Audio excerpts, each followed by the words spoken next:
welcome to In Focus. I'm your host, Vinny Mediate. In this show, we will be talking to cinema students about films they are working on, teachers, as well as actors about the films they are producing themselves, or even the ones that they are going to be in. For our first episode, we have Donovan here with us. He's the director of his film, The Big Fold. He's a Point Park University 2013 graduate. He has participated in his films as long as other ones. Bailey, thanks for joining us today. Thank you for having me. Well, I just want to say I watched the video of your film and it was incredible. I loved it. I want to know, like, who came up with the idea? How did the idea come about? Well, one nice thing about The Big Fold was that it was one of the projects I worked on at Point Park where I didn't actually write the original script. And for as much as I love screenwriting, it's usually for the best if I don't write it. So this was written by Ben Boyle originally. Okay. And then after he wrote it, P3 kind of includes this whole rewriting process where another screenwriter, Eric White, came on. And then the producer of the film, Jen Termina, and I were kind of active in rewriting the story. So it kind of went through a process of rewrites before it came to what we actually shot. Okay. How long did it take you? Like, how many hours did you invest in making the film? I can't even imagine, really, because like when you're working on a movie like this, or even like a shorter film, it's pretty much like, I mean, I'm sure this goes for a lot of roles, but especially as a director, like, it pretty much lasts as long as the production lasts. Like, you're always thinking about it, so you're not like kind of sitting down and say, okay, and now I'm going to work on this project for this amount of time, because like you can be falling asleep at night and think, oh, okay, yeah, maybe I'll do that or do this, or I need to call this person and ask them about that. So it's kind of like as many months as it takes to make the movie, you're kind of working on perfect. it. So, well, I thought it was. I know nothing about them, so I thought it was. As a viewer, I thought it was very good. So, thank you. For those who don't know, what a director, what entails, what exactly was your role specifically for this film? Well, it was kind of broken up into the three phases of making the movie. So in pre-production, I had a couple different roles. One was just kind of to oversee some of the art direction that was happening. So we had costume designer Rich Preffer, who was he got a lot of wardrobe from the Pittsburgh Playhouse that we used. So I was kind of overseeing some of those decisions. And like I said, we were doing a lot of rewrites with the script. Right. And that took a lot of time over the summer. We wanted to really take our time with that and get the script as good as we could. But really, the main responsibility a director usually has in pre-production is taking the script, breaking it down to really understand, kind of the dramatic arc of every scene, and then the dramatic arc of the whole film with all the scenes kind of put together, and then breaking that into shots. So when you're on set, you're the one who knows, okay, we need to get these, 19 shots. These are the shots that the editor is going to have to tell the story effectively. So, you need to say, okay, we want to get this wide shot from this angle. We want to get a close-up on this action. We want to get this dolly shot, and just kind of break it up into dramatic beats. I'm glad you just talked about that. I wanted to ask you. I noticed it was filmed in Pittsburgh, obviously. Yeah. But I love some of the shots you got, especially of the Smithfield Bridge. How did that process come up? Like, who decided where you were going to shoot? Did you guys, go out and just pick random places? What drove you to those ones? Right. So a lot of the exteriors that you're talking about, we, because this is like film noir, and I mean there weren't a lot of film noirs shot in Pittsburgh, so we wanted to kind of make it look like an old-timey New York or Chicago or somewhere like that. And so, I mean, luckily Pittsburgh has like awesome old architecture, so we tried to find streets that were visually appropriate for it, but we also needed to find streets that we could easily film in, because there are a lot of streets that would look great, but it has traffic no matter what time of day or night you're shooting. So we filmed some of the exteriors by, I think it's Coffee Way. It's like 5 minutes from downtown, or from Point Park's campus. So, so that's kind of how we chose the exteriors. And you, I wanted to say that the actors in the film played that role of like the 40s, 50s, that style very well. Yeah, they were great. How did you find those actors? So we had like every year they have this casting call that that some of the producers of P3 kind of help organize, and so they bring in actors from Craigslist, from CMU, from Point Park, and I'm sure they reach out other ways. But so we got to go to this mass audition and see all these actors just like do monologues. And so like you have this big pool of people to choose from, and then after that, you get their headshots and contact information. So we just called some people back that we thought would work, and yeah.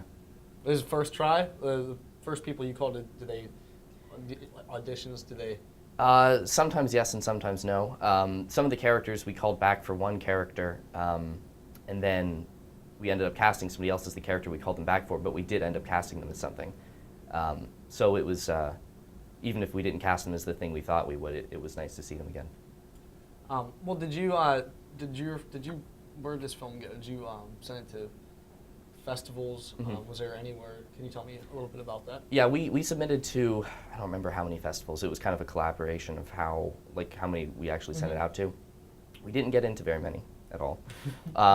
But we did have some success. We got into, well, there's the local shot-for-shot student film festival that CMU puts together. Right. We got into that, and we actually won the grand jury prize, which was pretty cool. And then we got into the Action on Film International Film Festival out in California. Wow. Yeah. Wow, that's awesome. Yeah. That's really cool. It wasn't too bad. Yeah, it was nice. Okay, well, so a part of In Focus, what we do every week, we're going to be showing the film to you, the viewers. So this is almost In Focus. This is The Big Fold by Bailey Donovan. Enjoy.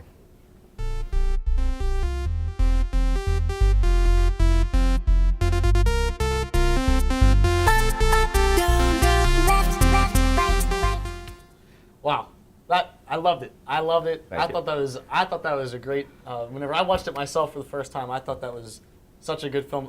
I want to say that was a very emotional part for me to watching Dino the dinosaur being torn apart, and at the same time that was Dino getting shot, Right. and you see the stuffing. It looks like smoke, but it's really stuffing coming up. I thought that was such a brilliant idea. It made me so sad. I had my first pet as a child was named Dino, and it brought tears to my eyes. I'm sorry I dragged that up. But it was good. It was emotional. So I want to ask you, that little kid, he was adorable. Who is he? How did you get him? His name is Zach Gray, and he was one of the people who showed up to that P3 audition, and he had never acted before. And it was funny because the producer and I saw him out in the lobby before he went into audition.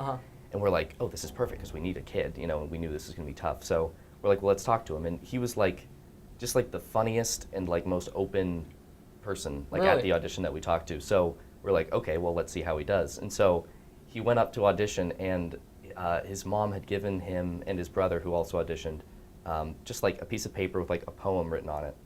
It was a very long poem from what I remember, but he stood up there and just looked right at the paper and just kind of read the poem and then put it down and just walked off the stage. And it was just he was just amazing. And I'm glad we got a chance to talk to him beforehand because I feel like we got a better sense of what he actually liked to work with. Was he easy to work with? Was there any difficulty that he had? I mean, you said he never acted. How old was he? He was, I don't remember how old he was. Maybe 7. He didn't look that old. Right. Yeah. I mean, the faculty, a lot of our advisors suggested we cast somebody older, but I don't know. I thought that would have made the movie kind of awkward because if you have a 13-year-old running around doing this stuff, it'd be no, exactly. Yeah. So we were really lucky that we got somebody so young. And as for working with him, I didn't think he was that bad. But that said, we kind of we all went in with the expectation that working with a kid was going to be really hard. So we didn't expect it to be easy. So when it wasn't, it was just kind of what we expected. But luckily, Ben Boyle, the screenwriter, he's awesome with kids, and Jen Termine, the producer, is at least as good with kids. So I felt like they were kind of the ones babysitting him on set, and that let me just actually direct him. And I didn't have to do a lot of that kind of stuff. So they really helped make that work. I thought he did wonderfully. He looked like he didn't look like he never acted before. I thought he looked great. Yeah, he was great. That's also to the credit, though, of our editor, because, if you watch the raw footage, you're like, okay, maybe he's never acted before. But he was great to work with. But Chris Sicker, the editor, was, amazing, putting it all together. So. Now, how did you, going from the child, from Zach. From him, filming him and his real world, holding the gun to his dinosaur. How hard is it to transition from that to the, mystery world? Right, like connecting the two worlds together. Yeah.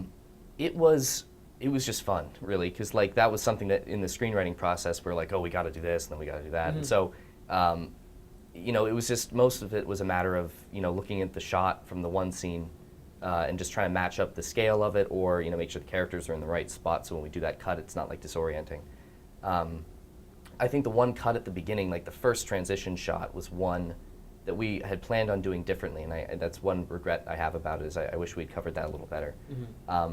But for the most part, it was just fun. So, yeah.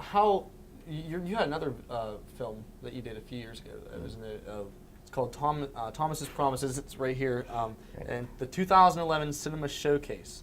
How do you think? And I watched that. I thought that was really, really good as well. How do you think? Did you? How did your style change? How did you develop from that first film to this one? Just 2 years later. Right. Well, like I said, The Big Fold was an example of me not using my own script. Right. So that had a big influence on it, because honestly, I've never been interested in film noir at all. So, doing The Big Fold was kind of a learning process, but Thomas's Promises was a musical, so I had never done anything like that before. So Thomas's Promises was more of just kind of like learning as I was going. The Big Fold was a little bit more of a collaboration with people, so it kind of let me focus more on directing and do less like work. Because with Thomas's Promises, the crew was me and 2 other people, basically. So that was like insane. The Big Fold, it was like, we had a primary crew of like 5 or 6 people, but then we had like a secondary crew, and then we had production assistants from Point Park who helped. So The Big Fold was just a very different experience. It was much more about directing and less about like, driving actors around and picking things up and moving cameras around. Also, that was more of a Thomas's Promises was more of like a musical. I picked up on it. Was that different? Is there any difference in filming something like that than filming, scripted? Well, I guess it's all scripted. Was there a difference in it? The difference with Thomas's Promises was I had no idea what I was doing. So, the way we filmed that was what did we do? Well, I wrote the script, so I wrote the lyrics to the song, and then I worked with a few people to kind of write the melody for the song. And then we brought the actors in, they recorded a scratch track of them singing, and then on set we would have like a stereo playing that scratch track for the actors to hear, and then on set they would sing along with that scratch track. And then after that we brought them into a recording studio at Duquesne, and then they re-recorded their dialogue more cleanly. So we recorded over and over and over again, and it was just very complicated and very strange. And then, I don't know. I would do it very differently, I think, another time around. But then The Big Fold was a lot more just like directing performances and less like, oh, that was perfect, except that this one syllable was off, so we have to do this whole complicated shot over again.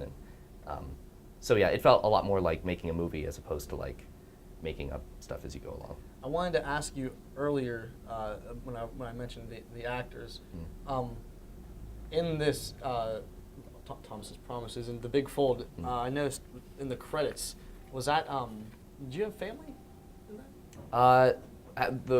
My dad acted in it. He had a brief cameo at the beginning, and he did some acting in college, and he loves film noir and always did film noir people impressions when we were kids. So I was like, okay, we should throw him in.